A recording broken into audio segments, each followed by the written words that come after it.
The South African Communist Party has declared its solidarity with striking Transnet workers, joining the fight by Satawu, Untu, Fedusa and other trade unions. Joining us now are SACP spokesperson Alex Mashilo and Fedusa Deputy General Secretary Ashely Benjamin. Good evening and welcome to both of you to Full View. Thank you very much for your time. Alex, let's kick off with you. What difference are you hoping the SACP can make in this crisis? Yes, under the circumstance, we need maximum unity of the working class and of the workers, regardless of their trade union affiliation or federation.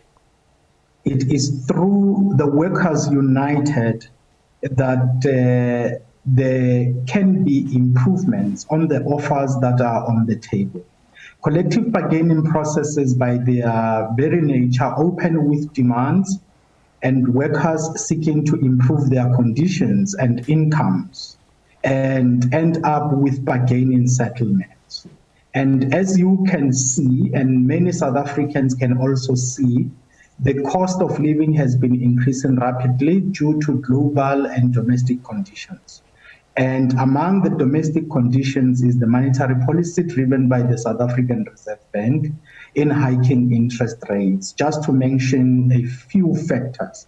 It is through Workers United, and in this case also supported by the Communist Party, because that community support is crucial. Yeah, I want to focus on that, Alex. So sorry to dive straight in there as you're talking.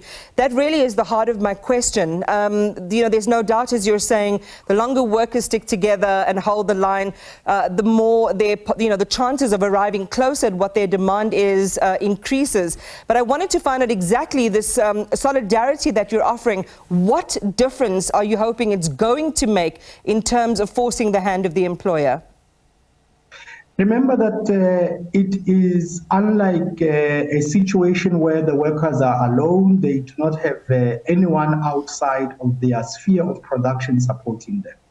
You would have seen that the South African Communist Party joined the picket lines, encouraging the workers, helping them to build and maintain unity. We think that if we deepen that, we will reach a point where there are offers on the table, which workers can consider whether those offers are accepted.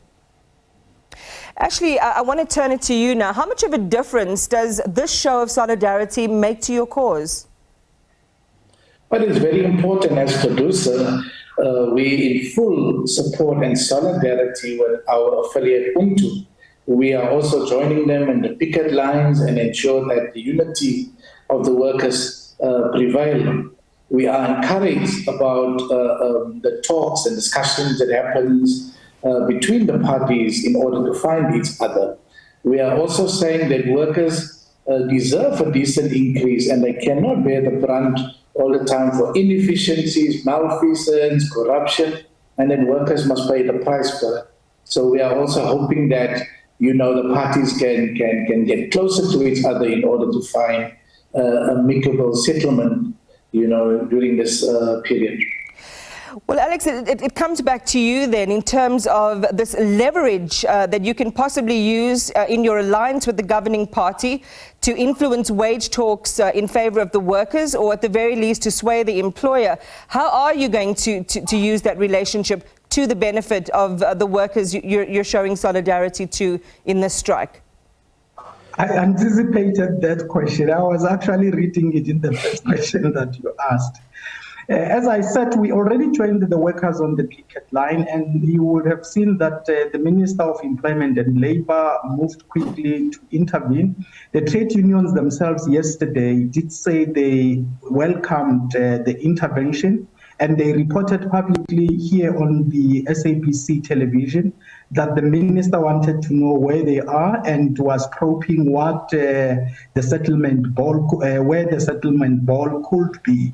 So there are those explorations. But while those explorations are taking place inside the collective bargaining chambers, outside, the workers need the forms of support that Fedusa and the SACP is giving them, because these workers come from communities where they are looking after dependents who are community members, and they themselves are community members and deserve community solidarity under the circumstance. We really hope that through the support that we show on the picket line and through the interventions of the ministers as reported by the trade union themselves, we could see the strike urgently coming to a conclusion with an acceptable settlement. So that is what we wish, while we, outside of the collective bargaining process, support the workers on the picket line.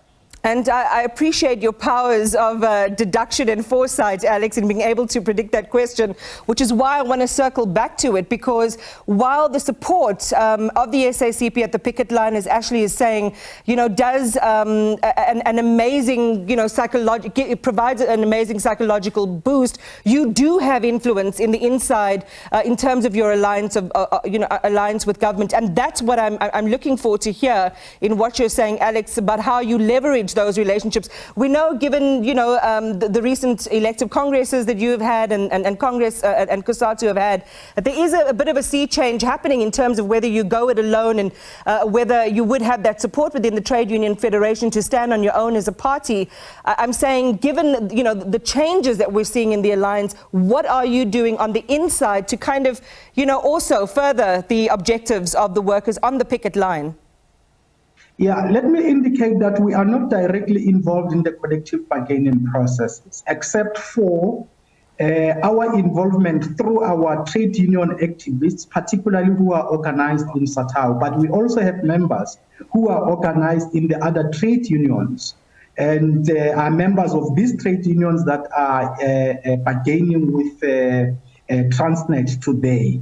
And if I may repeat the answer, humbly so, we saw the Minister of Public Enterprises, and in this instance, I also refer to the Minister of Employment and Labour, because labour matters fall under the Minister of Employment and Labour, moving swiftly to intervene, and the trade unions coming out publicly to say that the ministers intervened and they were exploring what the ballpark could be in respect of settlement. Those matters cannot be concluded just in the collective bargaining chambers alone. They have to be concluded through consultation with the workers. And when the workers are consulted, they will be with the SACP.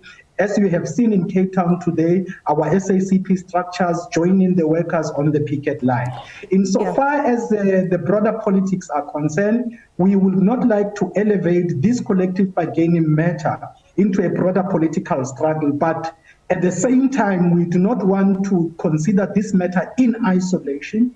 I must say there is a board at Transnet which is charged with the fiduciary duties and corporate governance. Right. It has to exercise that, because if it does not exercise that, there will be problems. We have come out against manipulation of governance. So we are in a G9 collective bargaining process here, and G9 is supporting the workers to come out with an acceptable settlement. Ashely, given what Alex is saying now about other efforts by the various ministers on top of the work that the Bargaining Council and I mean the CCMA is doing, so you have that on the one hand. Then you have Portia Darby, the Transnet CEO, quoted as saying it's critical to ensure that the company remains sustainable. In an interview last week, they defended their expenses and priorities. Given these two scenarios, how confident are you that you are going to even remotely be able to reach a double-digit settlement such as the one you're after?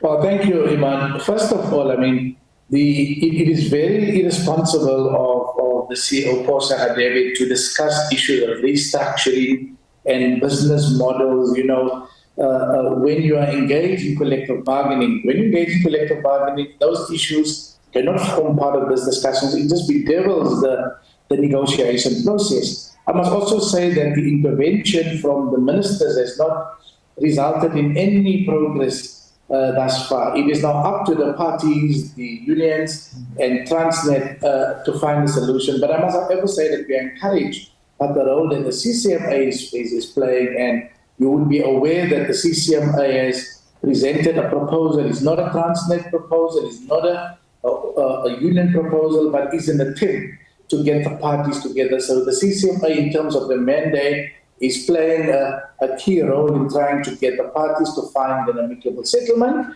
At this stage, I cannot predict or say where the settlement is going to be. But what I can say is that we are very encouraged about the unity of the workers standing together in unison, advancing their rights for a better and decent wages. So we also hope, like all of us, that, by beginning next week, we'll be able to find a solution. But it's entirely up to our members. As we speak, Iman, our representatives are busy consulting our members, and then we will give feedback as soon as we have more on the mandating processes. Yeah, again, just so confounded by the clock, because I wanted to then put it back to Ashely, to Alex, what you were saying around really, not having seen significant benefit of having those ministers in the mix in terms of reaching where you need to go. But perhaps we can do another conversation, because the strike doesn't seem to be at a resolution anytime soon. Thank you very much to both of you for being in our program. We appreciate you, SACP spokesperson Alex Mashilo and Fedusa Deputy General Secretary Ashely Benjamin.